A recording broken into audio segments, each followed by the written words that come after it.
암 괜찮고 말고.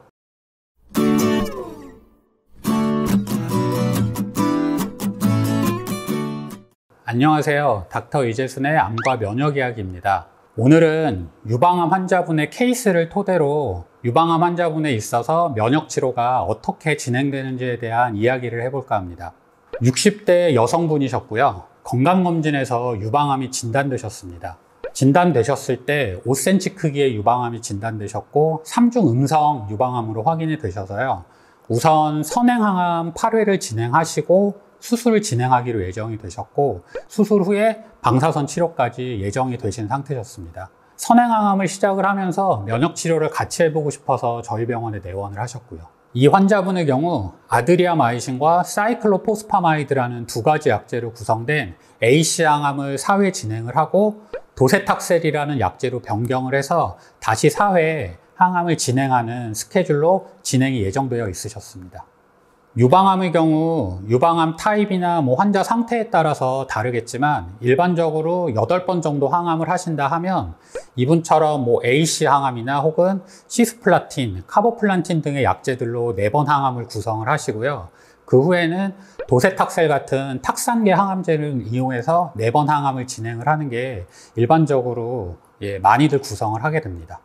A씨나 시스플란틴 같은 항암제의 경우에는 개인 차이는 있지만 일반적으로는 구역 구토나 위장장애, 어떤 식욕저하 같은 위장 증상의 부작용이 일반적으로는 많이 나타나고요. 탁산계통 항암제, 도세탁셀 같은 항암제 같은 경우에는 손끝 저림이나 말초 신경통 같은 통증계통 부작용들이 많이 나타난다고 이해를 하시면 됩니다. 또 다른 경우에는 최근에 TCHP라 그래가지고요. 허셉틴, 퍼제타, 도세탁셀, 카보플란틴 등의 4가지 약제를 이용해서 6회 선행 항암을 하는 방법들도 많이 이용이 되고 있고요. 이처럼 항암 치료의 경우에는 어떤 약제로 항암 치료가 진행되느냐에 따라서 예상되는 부작용들이 조금 다르기 때문에요. 그에 맞춰서 1차적으로 면역 치료를 구성을 해드리고 실제로 항암을 진행을 하면서 실제 나타나는 부작용에 맞춰서 그때그때 여러 가지 면역 치료나 횟수 등을 조절을 해드리는 편입니다. 다시 이 환자분의 경우로 돌아와서 환자분이 3중 음성이신 상태셨기 때문에 추가적으로 선택할 수 있는 치료 방법이 그렇게 많지는 않으신 상태여서 이 선행항암 화학 치료를 하는 기간이 매우 중요할 거라고 판단이 되었습니다.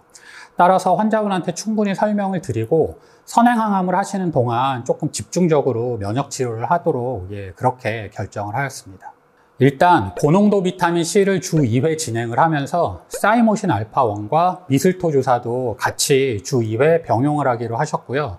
그 외에 구체적인 횟수나 그런 방법들은 항암을 하면서 나타나는 여러 가지 부작용이나 신체 상태를 보면서 조절을 하기로 결정을 하였습니다.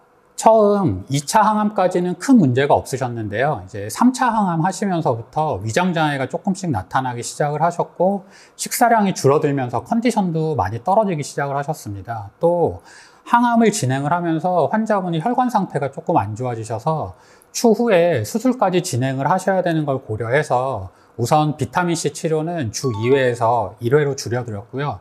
일단 사이모신 알파1과 미슬토만 주 2회를 유지하도록 그렇게 구성을 바꿔드렸습니다. 5차 항암부터 도세탁셀로 항암제가 바뀌게 되었고 말초신경통을 되게 심하게 호소하셨어요. 손끝이 되게 저려서 냉장고 같은 데서 찬물도 잘 못 꺼내는 그런 정도셨고요.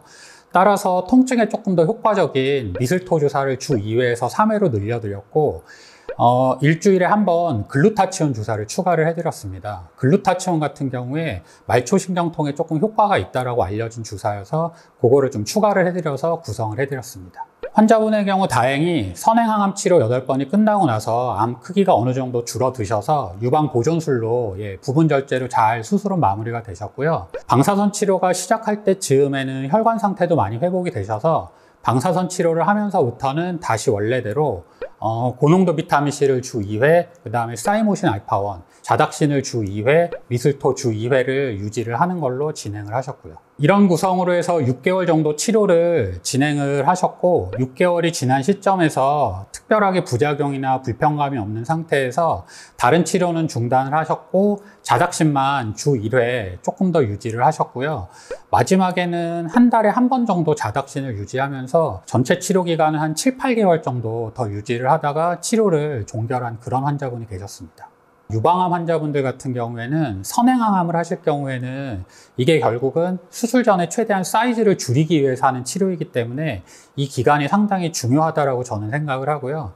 선행항암을 하시는 분이 조금 고령이신 환자분들 같은 경우에는 컨디션이 최대한 좋을 때 면역치료를 시작을 하셔야 그만큼 효과를 더 보기 때문에 다른 경우보다는 조금 더 공격적으로 치료 스케줄을 짜드리는 편입니다.